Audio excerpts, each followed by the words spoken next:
투자 여러분 안녕하십니까. 주식공장장 TV입니다. 자, 코스피가 종가 기준으로 또 사상 최고치를 돌파를 했습니다.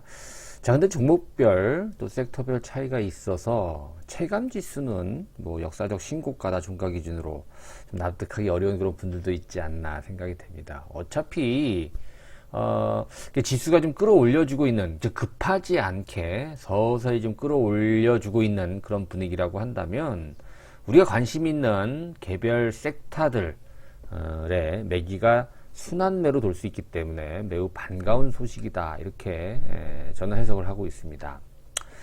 또 개인들마다 각자 또 선호하거나 보유하고 있는 종목, 또 업종, 섹터 이런 것들이 차이가 나다 보니까 또 이런 것들이 전체적으로 다 오르는 그런 분위기가 아니잖아요, 시장에서. 그렇게 본다면 하루하루의 명암이 좀 엇갈릴 수 있는 그런 시장 분위기인데, 이런 분위기를 여러분들 잘 적응을 해야 될 것 같아요. 아, 내 거는 안 가나 보다. 그래서 버리면 안 돼요. 쉽게 버리면 안 된다라는 것이죠. 아무튼 시장이 좀 긍정적으로 움직이고 있다는 것이 우리 개인 투자자들한테는 조금 더 기회가 연장될 수 있는 그런 분위기다라고 생각이 듭니다. 자, 오늘은 넷마블에 대해서 얘기를 좀 해볼까 합니다. 뭐 카카오에 대한 얘기, 또 하이브, 카카오 게임즈 같이 스튜디오 드래곤의 하나 기술까지 다 말씀을 좀 드리는데, IPO까지 오른다. 어떤 IPO를 말하는 걸까요, 여러분들? 눈치가 빠르신 분들은 아실 거예요. 그죠? 카카오, 넷마블 관계가 있는 대여급 상장, 그죠? 한 여름 정도에 코스피 상장될 걸로 예상되는 금융주죠. 어디죠? 그죠? 카카오뱅크. 일단은 카카오도 안 빠져요. 그죠? 강하게 오르진 않지만 이격 줄이는 그런 조정이 안 나와요. 그죠? 넷마블은 뭐 어제 좀 밀리고 오늘 다시 오르고 있는 그런 모습. 최근까지의 상승 흐름이 괜찮죠. 뭐 시장 흐름 대비해서 강하다라고 볼 수는 없지만 일단 카카오뱅크에 대한 이슈가 있잖아요. 그래서 뭐 카카오든 넷마블이든 이 카카오뱅크 상장에 대한 어떠한 기대감이 반영이 되고 있어요. 뭐 이 종목뿐만 아니라 조금 이따가는 보겠습니다만은, 그죠? 뭐 한국금융지주라든가, 그죠? 또 뭐 KB은행이라든가, 뭐 예스24라든가, 또 카카오뱅크 지분을 조금이라도 갖고 있는 회사들이 최근에 주가가 좀 괜찮았었어요. 그죠? 자, 그런데요, 뭐, 정말, IPO가 지금 뭐, 한 여름 때까지니까 한 2, 3개월 정도 계속 오를 수 있을까요? 카카오가? 넷마블이? 글쎄, 한번, 그 얘기에 대해서 오늘 좀 해볼까 합니다. 아울러서, 최근 조정을 잘 받고 있는 하이브, 또 바닥권 탈출을 본격적으로 이어가고 있는 카카오 게임즈, 하반기 경기성을 보여주고 있는 스튜디오 드래곤, 바닥권 탈출 본격적으로 기대를 해보는 NHN, 조정 이후에 반등이 소폭 이어진 하나기술까지 오늘 짚어보는 시간, 빠르게 한번 짚어볼게요. 자, 현대투자 유료문자 회원 안내 뒤에 가서 자세하게 안내를 해드리도록 하겠습니다. 관심 있으신 분들은 한번 뒤에 한번 읽어보시면 될 것 같아요. 그죠? 어려운 내용이 없으니까요. 자, 넷마블에 대한 얘기를 해봅니다. 게임주예요. 그죠? 게임주기 때문에 본질, 이 게임에 대한 흥행, 이게 가장 넷마블엔 중요합니다. 그러나 또 하나가 있어요. 넷마블이 지분을 갖고 있는 회사들, 상장 회사들, 또 비상장 회사들, 그죠? 이런 어떠한 기대감, 지분 보유 가치도 주가에 반영이 될 가능성이 있고요. 또 넷마블이 작년도에 단기적으로 좀 크게 올랐다가 조정을 또 깊게 받았어요. 근데 조정을 너무 잘 받아서 앞서 말씀드린 카카오뱅크에 대한 상장 기대감뿐만이 아니고요. 현재 가지고 있는 회사들의 지분 가치, 또 출시가 또 되는 신작 게임 제2의 나라라고 하는 이런 MMORPG 게임에 대한 기대감, 여러 이슈들이 맞물려서 넷마블이 이제 본격 재평가될 때가 됐다, 이런 관점이죠. 뭐 누차 계속 설명을 해드렸던 그런 얘기들이에요. 사실 주가가 오르면 이 얘기 저 얘기, 이런 이슈 저런 이슈를 갖다 붙이기 마련이에요. 지금 이제 넷마블이 각종 이슈, 넷마블이 오르면요 갖다 붙이기가 굉장히 쉬운 그런 이슈들이 많아요. 그죠? 글쎄요, 넷마블의 본격적인 시동을 지금 시동을 걸었는지 아직까지 좀 물음표긴 합니다만 한번 접어주고 갔다라는 점, 접어주고 갔다는 한번 좀 다시 한번 설명을 해봐야 될 것 같아요. 자, 사실 넷마블을 처음 여러분들께 뭐 작년을 제외하고는 올 1월 달에 바닥권 탈출에 대해서 한번 얘기를 해 드린 적이 있어요. 벌써 한 3개월 전인데요. 3, 4개월 전인데 이때 한번 치고 올라갈래다가 뭐 특별히 악재가 나온 건 없어요. 근데 시장이 워낙 좀 어려움이 있었어요. 그죠? 2월, 3월 조정을 받았었고 뭐 넷마블이 뭐 크게 오른 것도 없고 크게 빠진 것도 아닙니다만 다시 바닥을 한번 다시 한번 확인해 보는, 그러니까 한번 되밀려줬다라는 것이죠. 되밀림이 나왔다라고 한다면 이때 만약에 올라갔을 때를 가정을 해볼게요. 1월 달부터 치고 올라갔다라고 가정하면 1월 달부터 올라갔던 폭보다 한 번 접어줬기 때문에 이번에 올라가는 상승파동은 더욱더 강하고 목표치가 더 높다라고 볼 수가 있어요. 뭐 이거는 뭐 과학적인 어떤 그런 근거는 없습니다만, 그렇죠. 올라가려고 하다가 한번 접어줬으면 그만큼 휴식 기간이 길었다라는 거예요. 그만큼 조정 기간이 길었다라는 거죠. 올라갈 주식, 횡보 조정을 길게 받은 것만큼 좋은 게 없다. 그렇죠? 그런 논리로 한번 해석을 해볼 수 있는데 1월 달에 갔던 상승폭보다 이번 한번 접어주고 이번에 올라가는 파동이 훨씬 더 강하게, 더욱더 상승폭이 높게 이어질 수 있다. 이런 관점에서 넷마블은 조금 더 1월 달에 말씀드렸던 논리보다 훨씬 더 긍정적으로 바라볼 수 있다. 자, 이 얘기에 한번 접어줬다는 얘기가. 그래서 이 제2의 나라, 물론 앞으로 이 카카오뱅크라든가 또 지분을 갖고 있는 회사들이 얼만큼 주가가 평가를 받느냐에 따라 좀 달라지고, 또 앞으로 나올 수 있는 이 게임, 신작 게임에 대한 흥행에 따라서 또 실적이라든가 이런 부분이 달라질 수 있겠지만, 그런 부분이 아무래도 넷마블의 주가를 재평가하는데 또 우리가 기대를 걸어볼 수 있다는 점이 상당히 도움이 많이 된다, 이렇게 보여집니다. 자, 뭐 빅히트 엔터테인먼트 지금 하이브죠. 이미 상장이 돼 있고요. 카카오 게임즈도 작년에 상장이 됐어요. 지금 남아있는 게 IPO 예정인 한국 카카오은행인데요. 넷마블 지분 지금 3.8%, 3.9% 정도 조금 차이가 있을 수 있어요. 이제 예전 자료이기 때문에. 근데 넷마블은 지금 뭐 하이브의 뭐 보유 지분도 크고요. 코웨이도 그렇고 NC소프트하고는 서로 맞교환했었죠. 경영권 방어 때문에. 근데 이제 팔지 못하는 그런 어떠한 기간이 끝났어요. 그죠? NC소프트에 대한 지분은 넷마블이든 NC소프트는 서로 이제 언제든지 매각할 수 있는 그 기간이 끝났기 때문에 매각할 수 있다 이거죠. 카카오 게임즈. 오늘 저희들이 말씀드리는 이 종목군들 넷마블하고 많이 엉켜 있네요. 그죠? 얽혀 있네요. 상관이 다 있네요. 그쵸? 하이브. 지금 빅히트가 아니라 이제 하이브로 바뀌었는데요. 넷마블의 지분도 한 25% 가까이 갖고 있고, 이게 이번에 6개월 보호 예수무일 보호 의무 보유 기간이 좀 끝났다 그래서 이 빅히트가 굉장히 좀 하이브가 걱정이 좀 많았었잖아요. 그죠? 근데 뭐 물량 나와도 오른 만큼 또 차분한 물량 소화를 하고 있는 그런 모습이기 때문에 오버행 이슈, 물론 부담은 됩니다만 그렇게 뭐 주가를 훼손할 수 있는 그런 상황은 아닌 것 같아요. 그죠? 그래서 넷마블이 보유 지분. 최근에 카카오뱅크를 갖고 있었던 보유를 하고 있는 그런 회사들의 주가, 카카오가 뭐 제일 대주주니까 이것 때문에 많이 올랐나요? 최근 들어서는 상승폭이 많이 좀 둔화되고 있는데, 저는 이렇게 봅니다. 카카오는요 더 갈 수 있어요. 그러나 카카오는 이제 개인들이 계속 버텨주면, 지금 개인들이 버텨내고 있는 것 같아요. 수급적으로 본다면. 한번 보죠. 카카오 안 빠져요. 그죠? 5일선에 바짝 붙어 있는 그런 모습인데 5일선 훼손이 안 되고 있어요. 아주 굉장히 견조하다, 이렇게 볼 수가 있는데, 수급을 이렇게 보니까 개인들만 최근에 굉장히 강한 방어를 하고 있고, 기관들, 외국인들은 물량을 좀 처분해 나가고 있는 그런 모습인 것 같은데요. 좀 개인적인 욕심으로는 한 10만원 부근까지, 너무 큰가요, 여러분들? 지금 여기서부터 10만원까지 보는데, 야, 큰일 난다. 그렇게 빠지면 안 된다. 그래서 근데 이제 저 개인적인 욕심으로 본다면, 앞으로 여러분들이 더 먼 곳을, 더 목표를 높게 보고 있다라고 한다면 그 정도는 감내를 해야 되는 게 맞을 것 같아요. 그래야지 더 좋아집니다.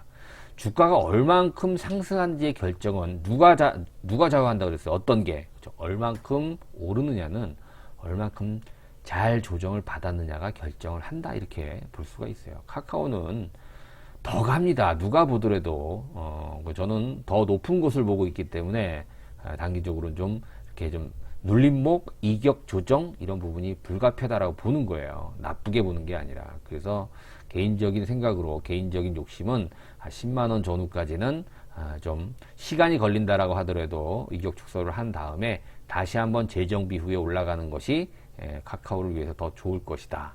저는 이렇게 판단을 하고 있습니다. 뭐 넷마블 같은 경우에는 지금 신고가가 아니잖아요. 그죠? 많이 빠졌다가 충분한 지금 뭐 몇 개월째입니까? 한 5개월, 6개월 정도 이제 반년을 조정받았기 때문에 이제 시동을 걸 때가 됐어요. 얘는 부담이 별로 없기 때문에 제가 말씀을 드리는 거예요.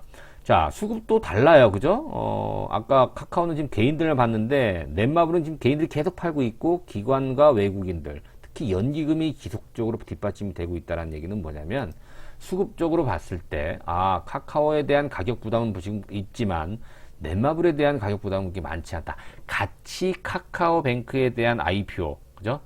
그런 기대감을 갖고 있다고 하더라도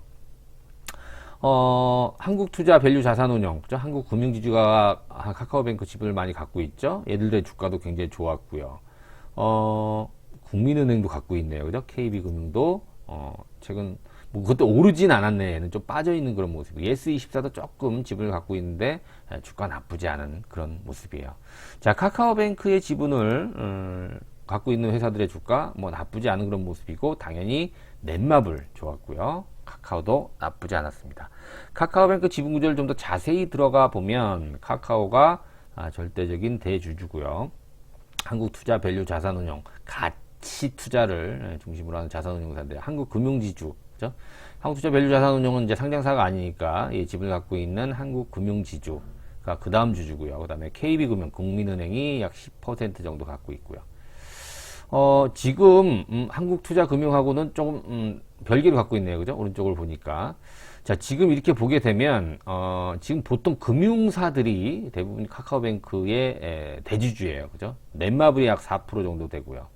그 다음에 우정사업본부, 이베이, 뭐 스카이블루 빼고 예스24가 약 2%의 지분을 좀 갖고 있네요.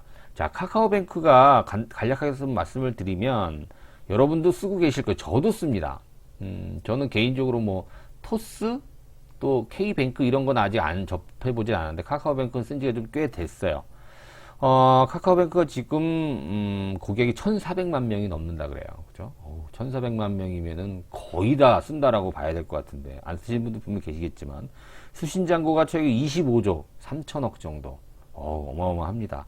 그다음에 월 순간 실제 이용자 수가 1,300만 명이 넘어요. 그러면 엄청 잘 돌아간다는 얘기예요. 그리고 굉장히 편리하잖아요, 여러분. 그죠?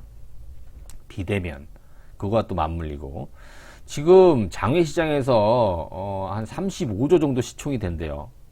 지금 국민은행 KB금융이 21조니까 예상이 되죠. 아마 상장하면 20조의 가치가 있다라고 얘기를 하니까 바로 국민은행, 뭐 신한지주 같은 우리나라 내놓으라는 이 은행 주와 어깨를 나란히 할 가능성이 있다.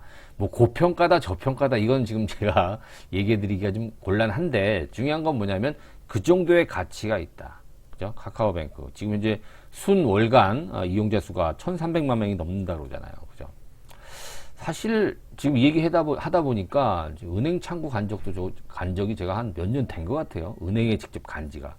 이게 다 카카오뱅크의 어떠한 영향 뭐 이런 부분이라고 볼 수가 있겠죠. 지난 15일 날 상장 예비심사 청구서를 제출했다는 얘기가 나오고 있습니다. 3년 만에 흑자 전환에 성공을 했고요. 카카오뱅크는 앞서 말씀드린 대로 수신잔고 25조가 넘습니다. 자, 상장 예비심사 청구서를 제출했으니까 빠르면 한 6월 달 정도, 다다음 달 정도에 이 상장 예비심사 결과가 나올 걸로 예상이 되고 있고 7월 달쯤에 아마 코스피 상장이 예상이 되고 있는 뭐 변경이 될 수 있습니다만 대략 한 3개월 정도 후가 되면 이 카카오뱅크의 어떤 흥행 그때 또 뭐 청약이 또 뭐 분위기가 어떻게 바뀔지는 알 수 없습니다만 또 뭐 청약에 대한 어떤 또 열기가 불 수 있을지 또 뭐 우리가 기대를 해볼 수 있는 상황이죠. 뭐 이러한 것들이 아무래도 카카오도 그렇고 또 넷마블에 굉장히 긍정적인 주가적인 측면의 긍정적인 영향으로 좀 영향을 미치지 않을까라는 또 기대를 해볼 수 있는 것이죠. 근데 카카오 같은 경우는 카카오뱅크뿐만이 아니잖아요. 그죠? 카카오 게임즈 작년에 흥행에 성공을 했고요. 카카오페이도 남아있고요. 그죠? 카카오 모빌리티, 카카오 엔터테인먼트 쭉쭉쭉쭉 남아있기 때문에 카카오에 대한 가치 어마어마할 것이다. 물론 지금도 이런 부분이 선반영되어 있는 측면은 분명히 있습니다만 카카오는 포트폴리오가 없는 게 없어요.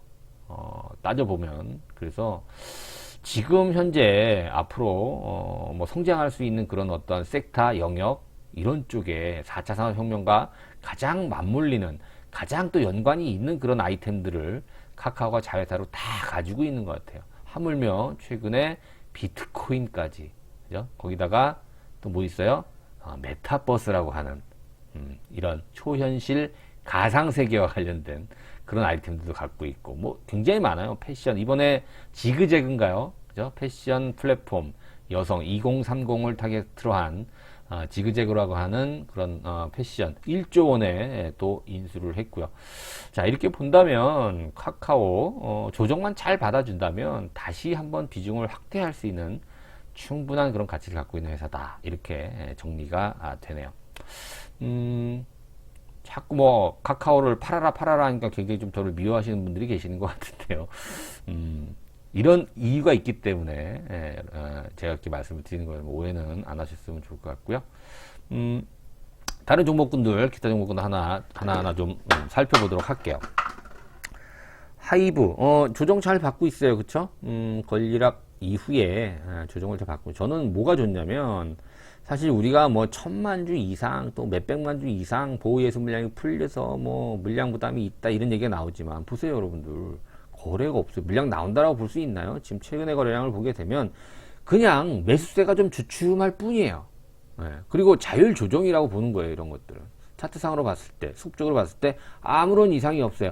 추가 상승하는데 큰 어떠한 걸림돌이 없다. 오히려 하이브는 밀려주면 땡큐 더 싸게 물량을 더 확대해 나가는 전략이 지금으로선 더 유리할 것이다. 저는 이렇게 보고 있습니다. 자, 카카오 게임즈도 뭐 차분히 올라가는 거예요. 지금 뭐 5일선 따라서 오늘 소폭 조정을 받았습니다만 앞서 말씀드린 대로 카카오 생태계와 관련이 있는 또 이 게임 회사들이 사실 뭐 오늘 뭐 나온 얘기들 또 앞으로 나올 수 있는 얘기들, 게임 뭐 흥행이 제일 중요하죠. 카카오 게임즈 같은 경우에도, 그죠? 넷마블과 좀 성격이 좀 비슷하긴 합니다만 아무튼 기대를 해볼 수 있는 그런 어떤 종목이고요. 바닥권에서 이제 서서히 올라가고 있는 카카오 게임즈의 어떠한 또 뭐랄까 잠재력이 폭발할 수 있는 그런 위치에 와 있는 그런 상황이다. 저는 이렇게 보고 있습니다. 아주 긍정적입니다.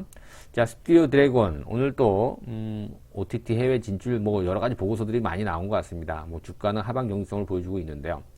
자, 스튜디오 드래곤 같은 경우에는 보세요. 완전히 지난 3월 말, 그죠? 3월 말 이후로 조정이 마무리가 되고 상승으로 완전히 반전을 한 거예요. 그런데 이 전고점의 어떠한 저항을 아직 못 뚫고 있는 것이고요.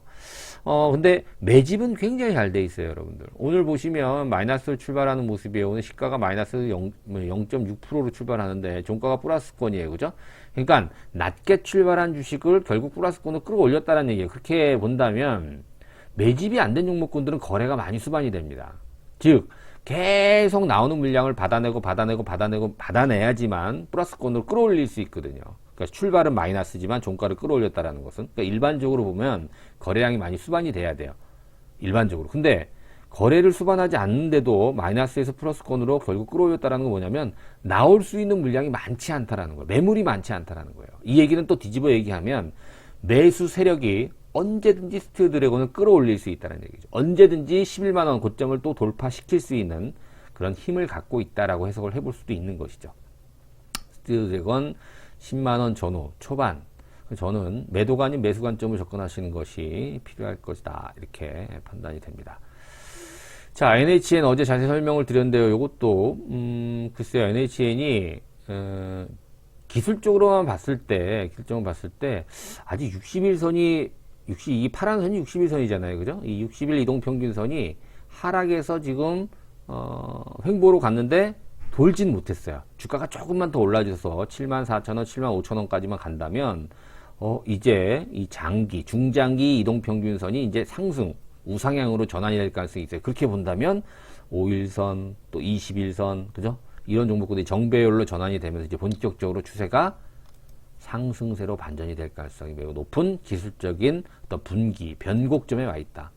자, NHN 같은 경우에는 이슈가 필요하다 그랬는데요. 아직은 뭐, 그렇게 뚜렷하다고 표현할 만큼의 어떠한 분기점은 아직은 나오지 않고 있는 상황인데요. 주가가 좀 먼저 턴할 가능성이 좀 있지 않겠느냐. NHN 부담 없이 매수할 수 있는 그런 위치에 와 있다. 이렇게 보여집니다.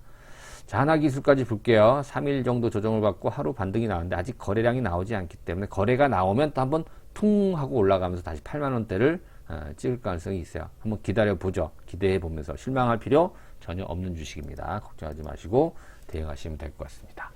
자, 현대투자 문자 회원 가입 안내 간략하게 여러분 읽어보시고요. 필요하신 분들은 계좌 입금하시고요. 전화번호로 입금하신 분 성함만 문자로 보내주시면 안내 도와드리도록 하겠습니다. 자, 오늘도 구독하기, 좋아요 함께 부탁드릴게요. 고맙습니다.